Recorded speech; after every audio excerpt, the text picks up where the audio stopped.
Okay, so let's get started. Good morning again, everyone.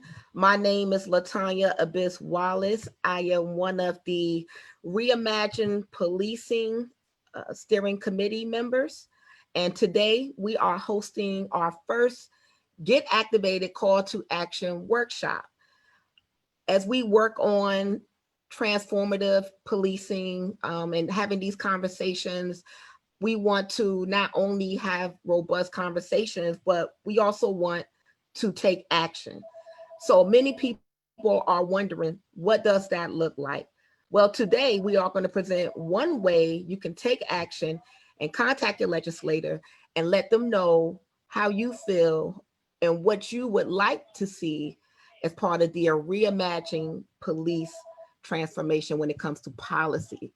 What we're going to do is pass this mic on to our co-facilitator, Teresa, and she's going to go over today's agenda and let you know what we're going to get involved in and what we're going to accomplish by the end of this hour-long workshop.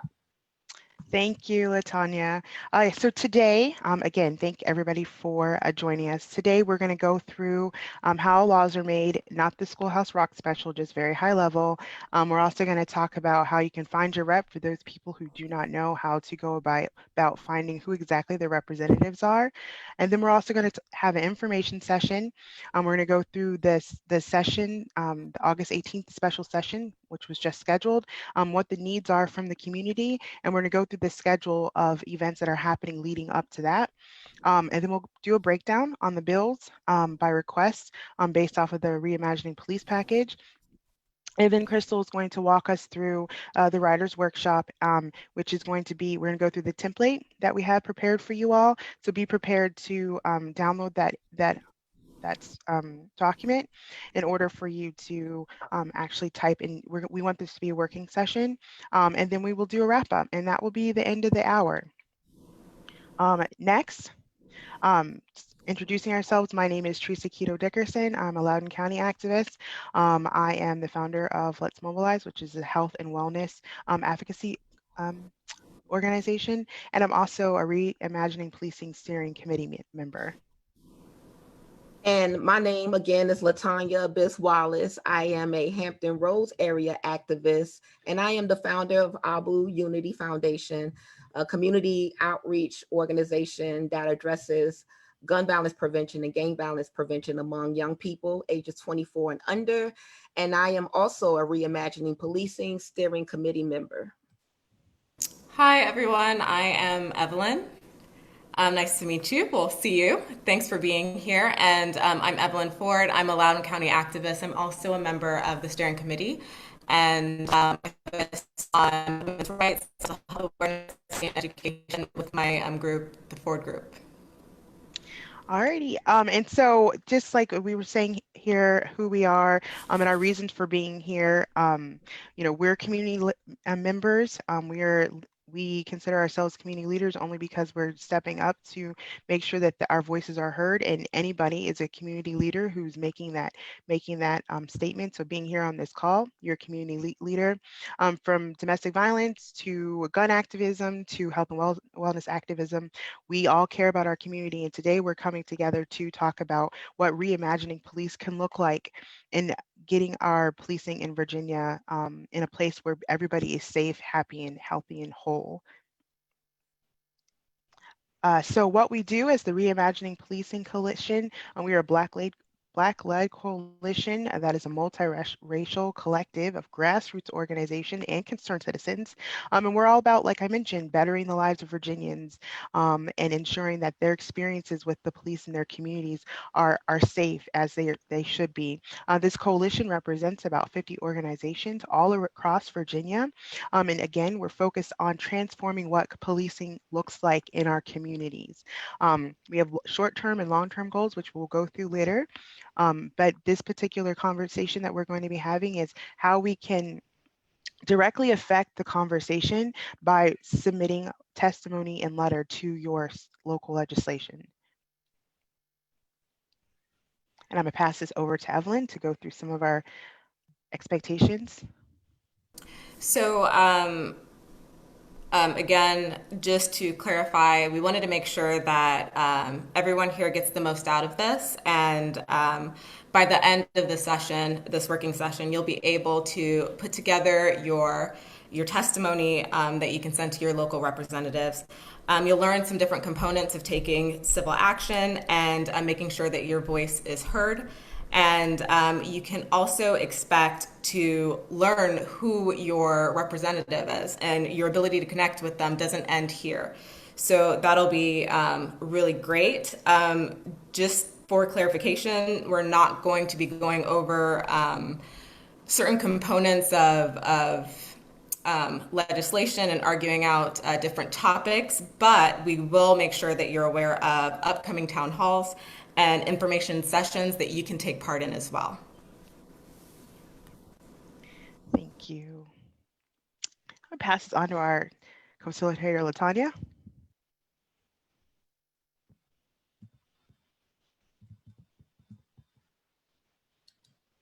Yes, so now that we know why we're here, we're going to learn how laws are made. So as a part of the process of making sure that we get policy and legislation that reflects and connects with the values of all of us, and we all come from different backgrounds and lived experiences, it's important that we share those lived experiences with those elected officials who we chose to represent us. And in order to do that, we have to understand the process on how laws are made. So for example, if I am passionate about defunding the police, and what that looks like is just taking money from the police force and reallocating it to community support solutions and services, then I want to share a lived experience that I have, that where I was personally impacted or affected by police. And then what I'll do is share that lived experience with my elected official, my delegate, my senator, my city council member, my mayor, whoever, whatever representative you need to share that with, so they can also provide input and present that idea as a bill. So once that bill is introduced, the bill is assigned a number and it's referred, AKA sent, to the appropriate committee within the General Assembly. The General Assembly is the governing body of the state, which is located in Richmond, that makes all of our laws. The committee that it is assigned to then considers the bill and decides to take an action. It then, if it passes, it'll go to the full legislative chamber, if that committee passes it, and then that chamber considers the bill and then decides to take an action. And once that chamber decides to take an action, that bill lands on the governor's desk. So what we want to do is make sure that we're able to convey our stories, our truths, our expert input, because again, if you lived through it, if you experienced it, you have become the expert. So we want to share that lived experience with our elected officials, because again, elected officials are governing a whole district and not just one individual. So it is important on the part constituent of the civilian to come to these elected officials and share out our truths and our stories. Now, since we know how the process of having a bill created is done, now you want to know who represents me. And what that looks like is in government, there are multiple levels. We have a federal level, we have a state level, and we have our local level. It is critically important to engage and advocate at the local and the state level, as the power of the people is often having a greater impact in improving committees on the local and the state level. And also on the local and state level, every single vote counts. There is no electoral college, so every vote is important. So your vote does matter when we're talking about local and state level elections. It matters in the presidential election as well, but on the local and state level, again, there's no electoral body. So every vote matters. Our Virginia General Assembly is made up of two governing bodies. We have the Senate, which is composed of 40 senators, and we have our House of Delegates, which is composed of 100 delegates. All laws that regulate and hold law enforcement and police officer officials run through and are passed and enacted through that General Assembly. And the way that you can look up your representative, I'm going to share some links with you. I want to share my screen. So I'm going to share a link in the chat. Teresa, can you go to who's my legislator.virginiageneralassembly.gov? And if you look in the Zoom chat, everyone, that link is shared there. And if you're on Facebook, I will share that same link in the comment section.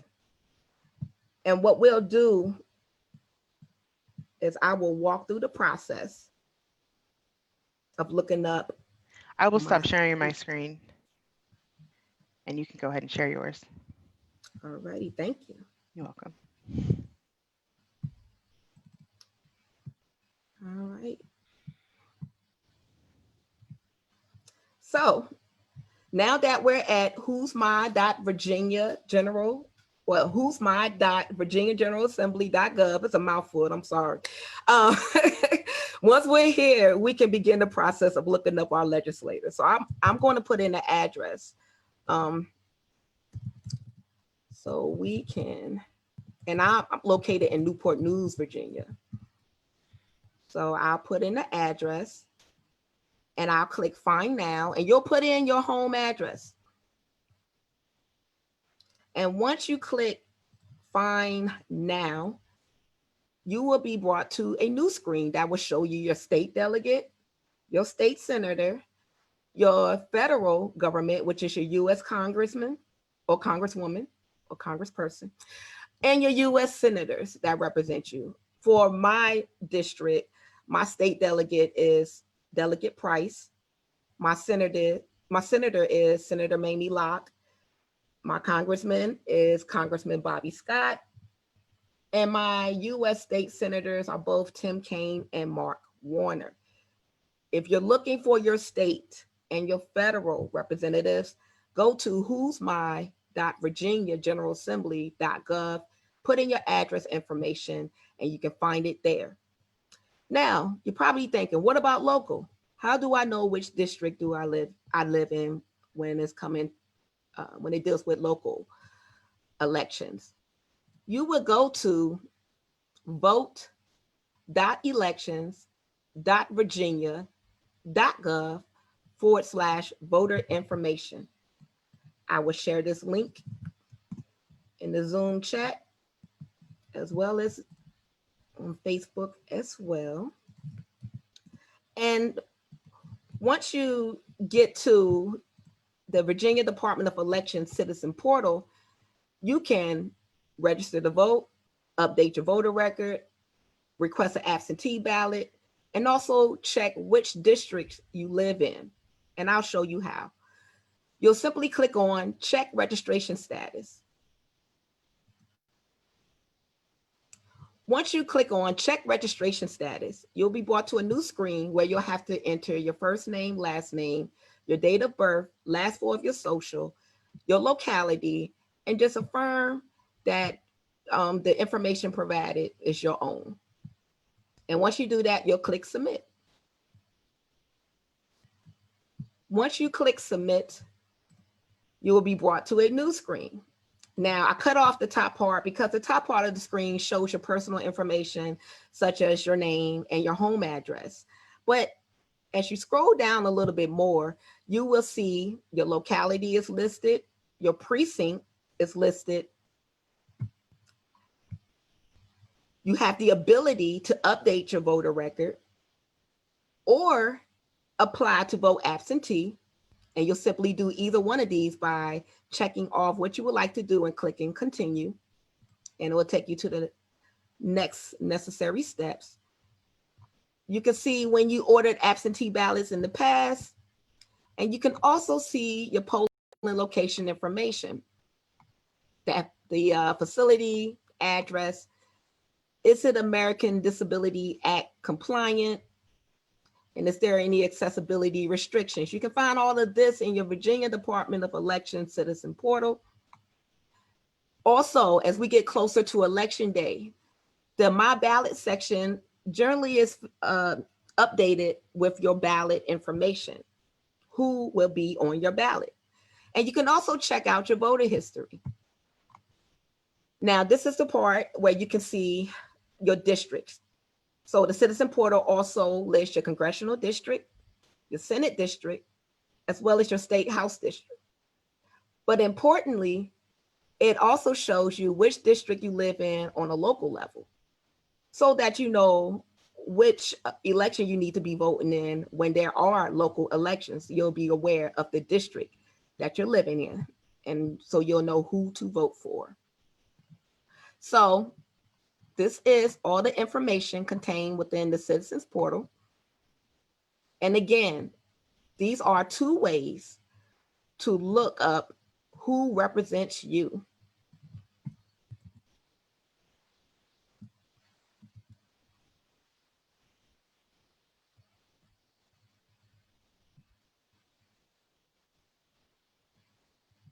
All right, I will share my screen for the next pieces. Thank you, LaTanya. You are welcome. And if you have any questions, please shoot them in the chat. And also ask any questions in the Facebook comment section. We're looking at both and we will respond accordingly.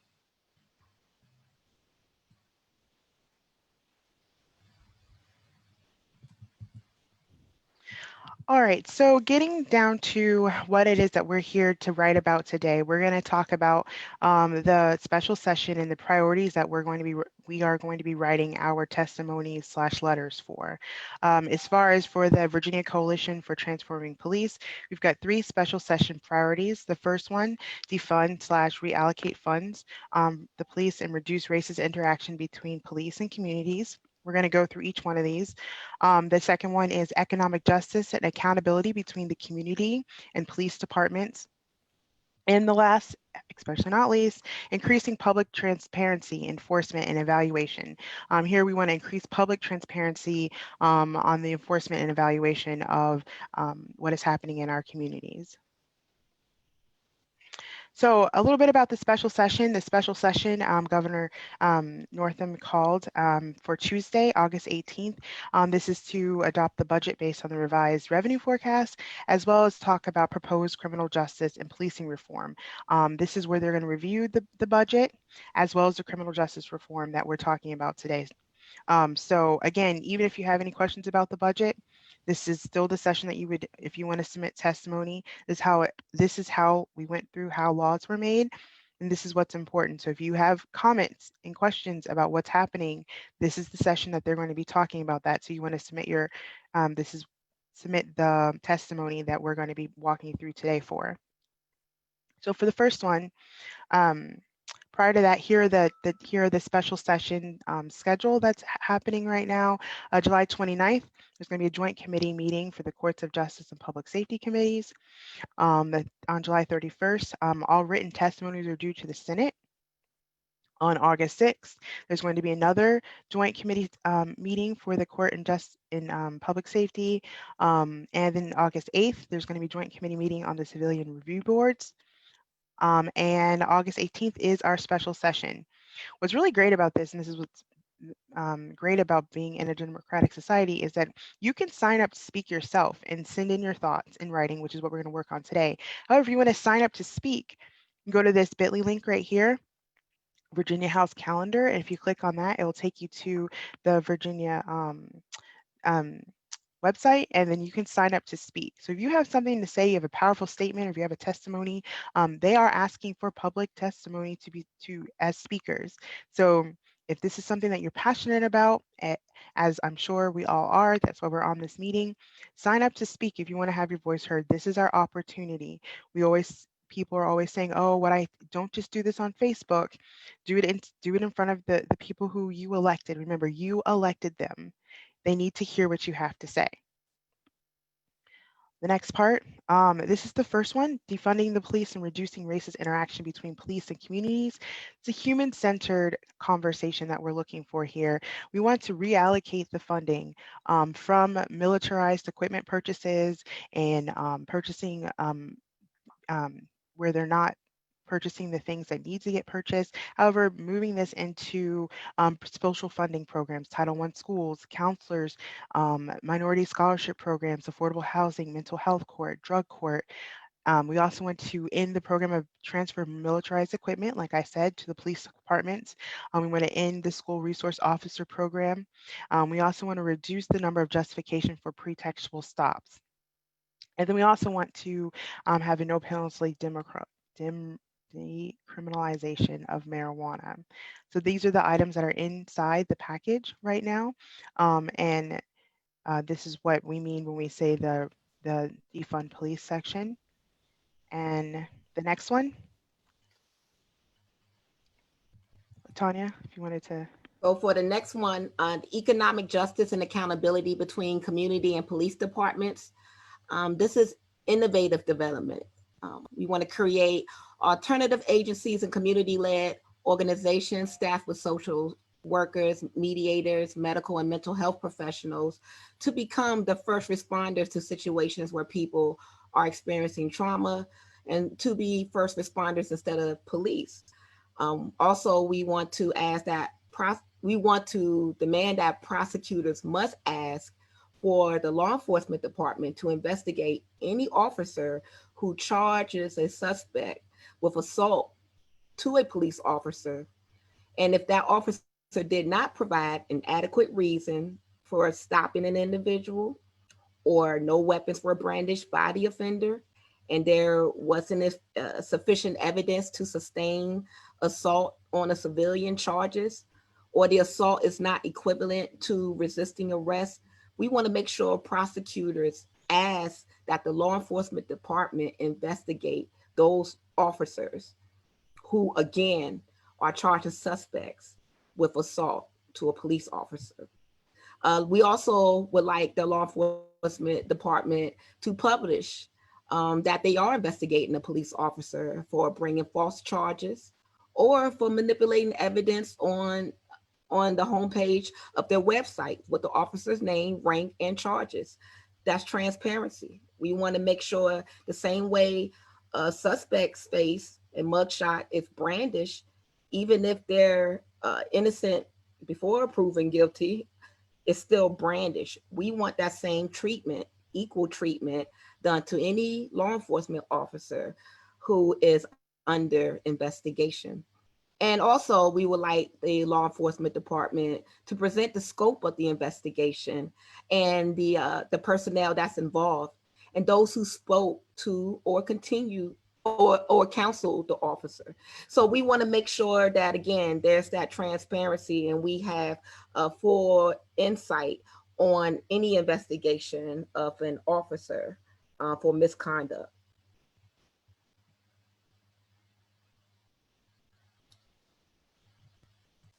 And for the last one? Yeah, so with transparency, the major component of this is restoring trust. We talked about multiple components of what's going wrong, but the major, we want to be able to move towards making sure that we have an understanding of what went wrong and being able to share the correct information. We can ask for data that's relevant to making things better. So under increased public transparency, enforcement, and evaluation, we discussed mandate creation of local civilian review panels. And we wanted to make sure that they had the power to get the information that's necessary to review misconduct between the law enforcement organizations and the community themselves. We also wanted to pay attention to eliminating legal protections to officers who are having questionable ethics issues. This is a major component because the reason why this has gone on so long is because they get affected by laws that are not meant to provide us with equality. Every person should be equal in the way that they're treated before the law. And if someone has protections for doing things that are harmful to others, we have to make sure that we're paying attention to it. We wanted to make sure that excessive use of force, that there is no way that that should ever be okay. And we want to make sure that those who are moving forward in protecting their communities are not being put in positions where they feel that excessive use of force is never okay. Transparency between the police departments and the community, and identifying if there is an issue needs to happen. So we wanted to pay attention to that. Unethical behavior, again, that comes back to consequences due to legal protections. So we want to pay attention to that as well. All Virginia officers will fight for violation of federal criminal and civil procedure law. There have been certain privileges that violate federal law. So examples of that would be being investigated by the same person who is allowed to tell you or give you counsel on how to get out of your situation. Those kinds of things, that's what we're looking at to get rid of and make sure that everyone is treated equally and fairly. I know she broke up a little bit, but everything she said is pretty much inside this document, and we'll be handing out this document as well. So if you missed anything, just know that we'll have it passed out or sent out. Now we're going to go through the template walkthrough. We mentioned earlier, it releases back to Evelyn. We have a template, so if you are on a computer, be sure to be able to click the chat so you can walk through the template as Crystal discusses it. And the template is located, oh, we should have put that first. The template is located at bit.ly.policing legislator letter. So we'll bring that up. I'm going to share the link in the chat. Just give me 1 second. That way you can just click on it. And listen as and I'll Evelyn. share the link also in the Facebook comment section. So give me 1 second. Do you mind pulling it up, Teresa, the actual document? Yep. 1 second. You want to talk about what it is they're going to be looking for? As I pull that up, that'd be great. Sure. So the major component of this, and I want to elaborate, LaTanya said some really incredible things earlier, and she said sharing your lived experiences. And that is the most important component of this, is making sure that your voice is heard. And of course, it's a template, and it's something that you can use however you feel fit. But again, with everything that you write, make sure that you're sharing your lived experience.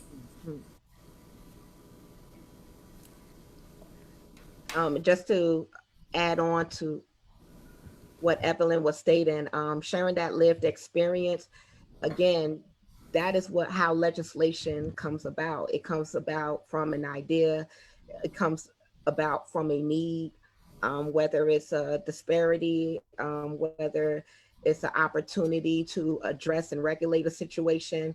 But if it will improve your overall quality of life, if it will improve your lived experience on a day-to-day basis, please be comfortable sharing your story, sharing your truth.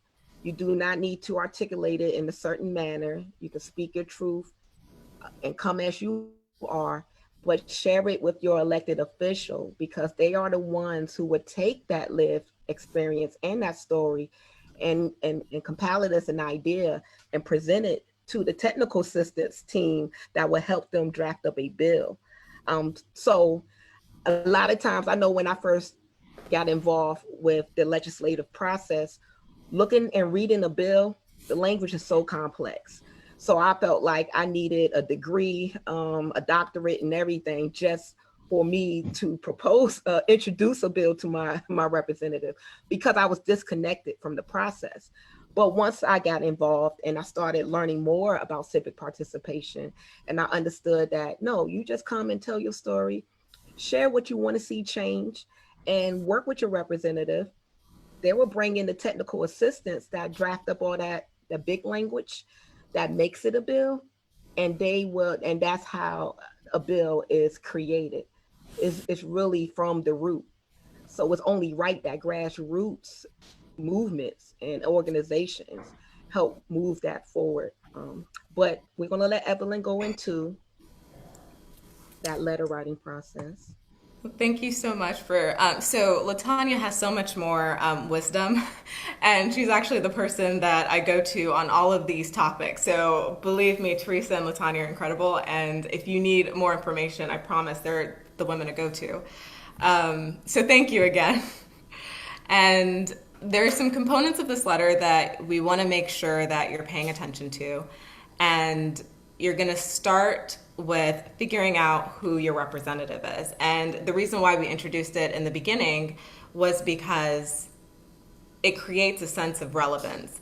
Many times when you're reaching out to a legislator, you will get something kicked back saying you're not my constituent or being dismissive in some way, not because they are ignoring you, but because they don't know if you are within, they don't have the jurisdiction to actually voice something for you.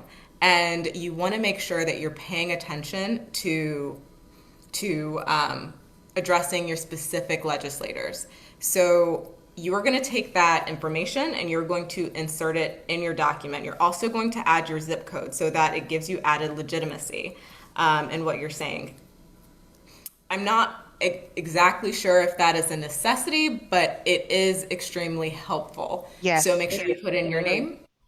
Yes, it's very important because they like Crystal or like Evelyn said, if they don't know that you're their constituent, not that they don't care, because there are people that they're just like she said, they don't have any jurisdiction over you. So when you put that zip code, when they start to when they take these documents and they start to tally them up, and we'll talk about this a little later, they do it by their area. So they can say 80%, this is where you get those statistics, 80% of my constituents want the Reimagining Police package. How did they get that 80%? Because 80% of the people who put in their zip code, they now know zip code 200166 or whatever wants this, and that's how they're able to track. That's how those numbers get calculated.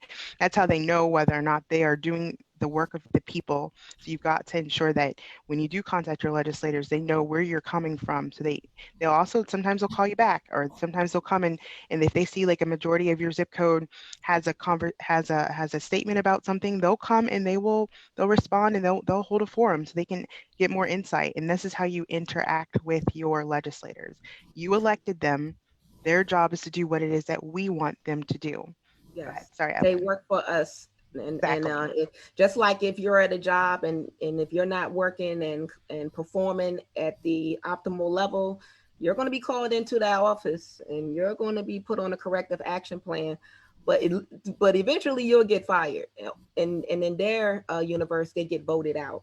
Right. So it is very important, just to piggyback off what Evelyn and Teresa stated, to include your zip code, just so that representative know that you are their constituent and that they can really take effective action, intentional action on your behalf. And a part of this letter writing process is starting with going to who's my legislator.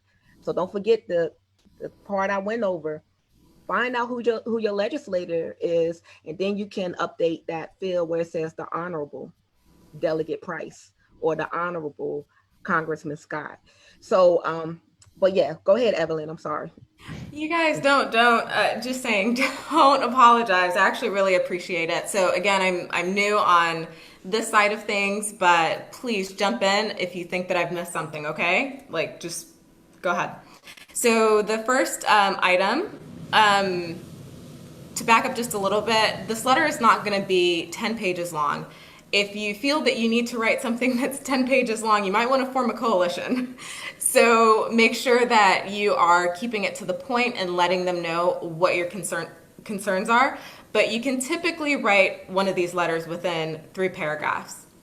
The beginning of this one starts with a summary of what you are concerned about. So in this letter, we have, I support the Reimagining Police package and want to make clear that symbolic acts of statue removals and words of support for Black Americans from my legislators are not enough. We need a commitment to real change and policies passed that will truly increase accountability in our police and bring justice and true protection for Black lives. So that's going to be your summary.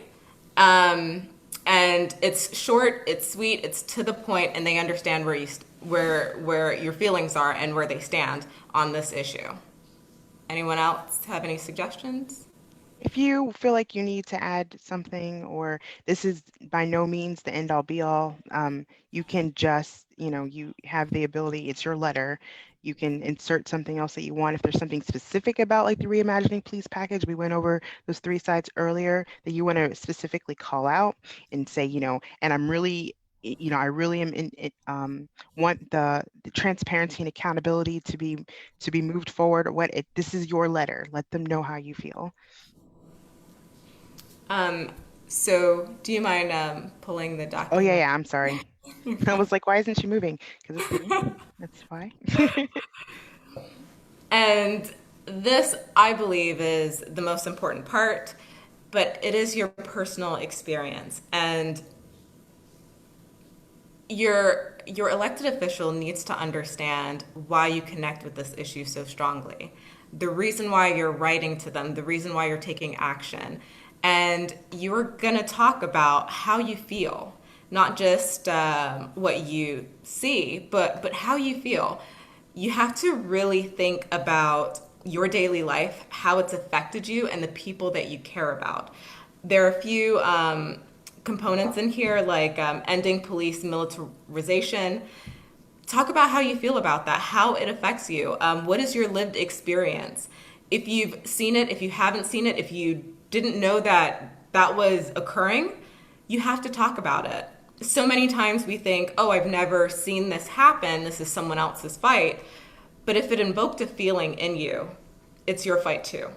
And paying attention to the components of this that are important to you or cause you to react in a certain way of feeling upset, angry, sad, happy. It doesn't matter what it is. You need to put those feelings together. And we have a few different components in here that we've discussed prior to. Pay attention to the one that speaks to you the most. And then again, like LaTanya said, tell your lived experience, be authentic in that. And even if your lived experience is just, I cannot stand by why my Black neighbors are being traumatized, that is still enough, because that's standing with us. People ask, I know a lot of my my non-Black community members and friends and ask me what it is they can do. This is what you can do. You can say, I stand by my Black neighbors, my Black friends. They should not be traumatized, and here's why. This is your opportunity to actually stand and put your money where your mouth is. It is great that you're sharing on Facebook, but it's more important to share it with your legislator. Yes, and if you are sharing it on Facebook, make sure you tag your legislator in that post. If you're sharing it on Twitter, make sure you tag your legislator. If you're sharing it on Instagram, find them, tag them. But if you're going to share it on social media or within your personal circles, make sure you take that next step, that step that will bring about the transformation that we so desperately need. And that's following up with the person that can get the job done. And that's your elected official. Because again, they're not campaigning just to go up there and twiddle their thumb. They want work, but they don't know everyone's lived experience. It's on us. That's our civic duty right there, to make sure we inform, we educate. Because once you're educated, you have a civic duty to move. It's time to get mobilized. She's so amazing with words. I bet you can tell. So, yes. We're gonna move, and we're gonna move into the part of our presentation where we're going to actually give you guys an opportunity to make a copy of that letter and start typing things up. We're going to give it about 10 minutes, or actually it's like 7. Yeah, actually it's like 13 minutes. Write it up. We're going to be here on the side. We're also setting up a breakout room, correct? That if you have Yes. any more, if we have any technical questions, like you're like, can you give me some references to X, Y, and Z? We can try to, let's ask those questions there.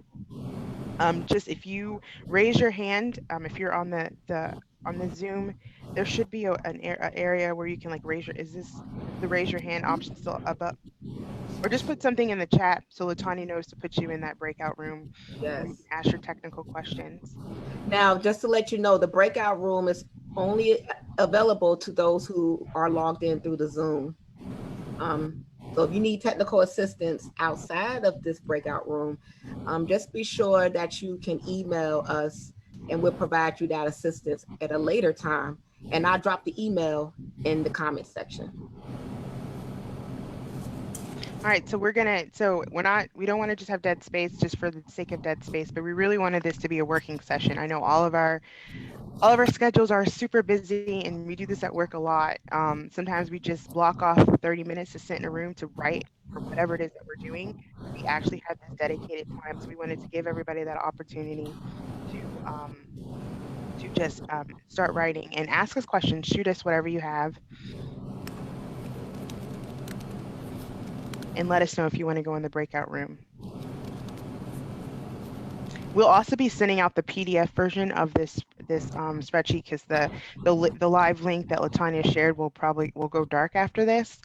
So we will be sending out the PDF version of all of this.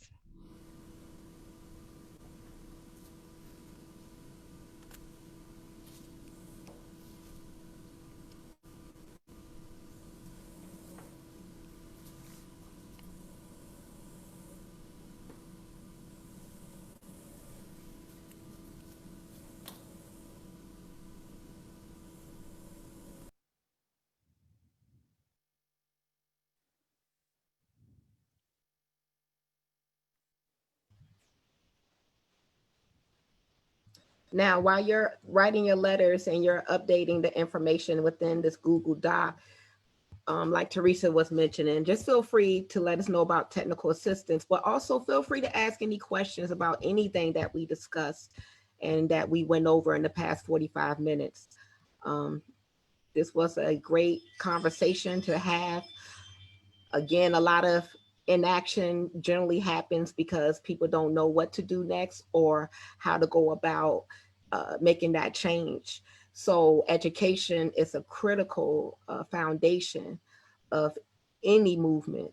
So once we are educated to action, and speaking of that plug, the information that is presented today is powered by the Educational Fund to Stop Gun Violence Education to Action Toolkit. Now, this toolkit is a toolkit that myself and my daughter had the pleasure of assisting with creating. And what this toolkit does is give you step-by-step instructions on how to advocate and take action so that you can create transformation in your community. So we will have additional follow-up call to action workshops where we'll go live and we'll sow a seed. And one of the So things that's we really great can about this, allow you also can host these for your friends and families in your own circles. So, as we have a duty to share this, move it forward, right? So if you're learning this here, go back to your civic groups that you are a part of and share the same concept, share the information. Be like, oh, I just, here's where you hold your own working session with your groups, with your churches, with your book clubs or crocheting circles, whatever you belong to, because we all are Virginians and we all are affected by what laws are being made that impact our daily lives. You're putting in a personal story, and even if you aren't directly traumatized by any type of police interaction, you now know people who have been. You've heard the stories. It's not just a national issue. Coming up in these town halls, you'll have the opportunity to listen to people's personal stories, and you'll be able to connect. And we'll go through that a little later in about 2 minutes when we do our wrap up piece. But you'll also have the opportunity to hear these stories, and you can, part of your letter could just be like, I stand with Teresa, for example, right? I stand with Teresa. I will tell you a personal story for me. I'm a business owner. However, when all of this started up again, because it's not the first time, while I was trying to work on getting my business, doing just the regular business administrative actions, I'm directly traumatized. I can't focus on my business and being able to provide, my product or my resource to the same, because now I'm worrying about, will I be able to walk outside the door and drive somewhere without getting pulled over and potentially murdered or harassed? Will my sons be able to walk out the door and come back home to me alive? So now you have contributing members of society who are unable to be contributing members of society because they're now having to worry about their very lives. That's a story that's impactful. This is something you can stand with, because I'm sure hearing a person's personal story who has to tell their 8-year-old child, oh, don't cry, daddy will come home today, because the child is crying. That's a personal story. These are lived experiences. That's what you can stand with. Write those things down. Let them know you're standing with your fellow Virginians. Yes. Yes. And I see you brought up the Activated People homepage. You want to talk about that, Latanya?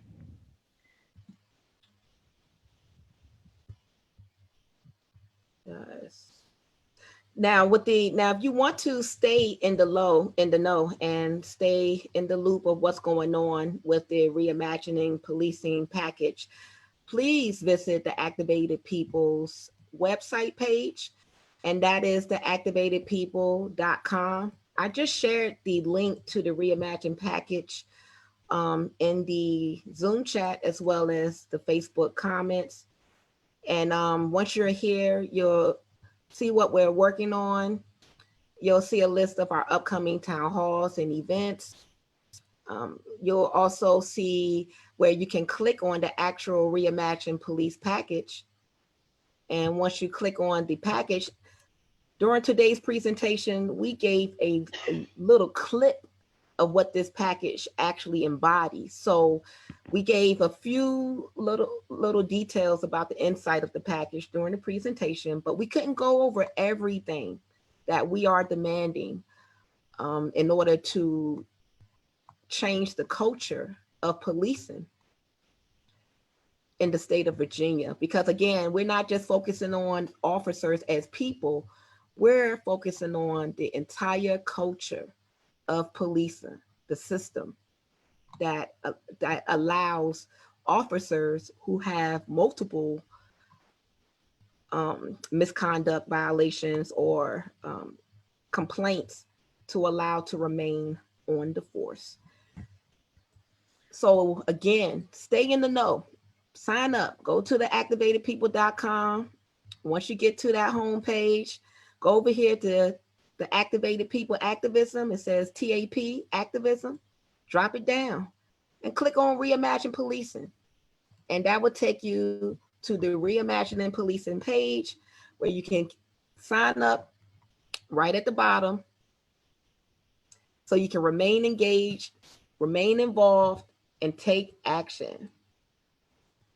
Alrighty. And don't forget to sign up because we want to see you. I get lonely on these Zoom meetings, so like we don't It's have enough.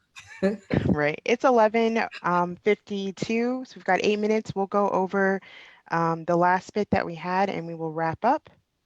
I will share the rest of the presentation. Let's see if I can share my screen again. Okay, so we went through the work. So remember, if they came late, this is where you can define the document. And some upcoming events from the Activated People and the Coalition. We have a press conference on June 28th at 11 a.m. The Zoom link will be sent out to the mailing list. So as LaTanya said, go to the Activated People and sign up so you stay in the know. On June 30th, we have the Transparency and Accountability Town Hall. This will be featuring elected officials who have the power to create transformational change. So we'll be speaking with Delegate Corey, Senator Valova, Senator Boysko, Delegate Hope, and Delegate Kuzman and Delegate Cole. Also, be sure to attend the next session where we're going to be going through how you schedule your meetings with your elected officials and how you can get your messaging across. So Latanya has got something great for us, complimentary of the packet that her and her daughter worked on. So we're just trying to activate our fellow concerned citizens. And just as a town hall wrap up, like Latanya mentioned, the activatedpeople.com, signing up for the mailing list, sending out the emails, making phone calls. Keep your representatives in the know of how you feel. They literally take this information and they use it to tally up what their constituents want. So if you have to send a letter every day, or if you have to go to your church and host one of these working sessions and get 60 people to write, this is what we demand as citizens of your district, that's what you need to do, because this is how they are able to go in there informed and be able to fight for what it is that we want. Otherwise, they don't know, and they're just going in there and they can, they will be the ones who are getting talked into something versus they wouldn't be the ones who are being able to go and say, no, this is what we need to do, going across the aisle. We want this to be a bipartisan effort because this is a bipartisan state. We all live here. We all should have safety when we move and live and operate in our communities. Remember, we can do this together. And this continues. Let your voices be heard. Email us at transformpolice@gmail.com for further support. And if you have any questions, if there's something that you would have liked to have seen in today's workshop that we did not cover, then please let us know.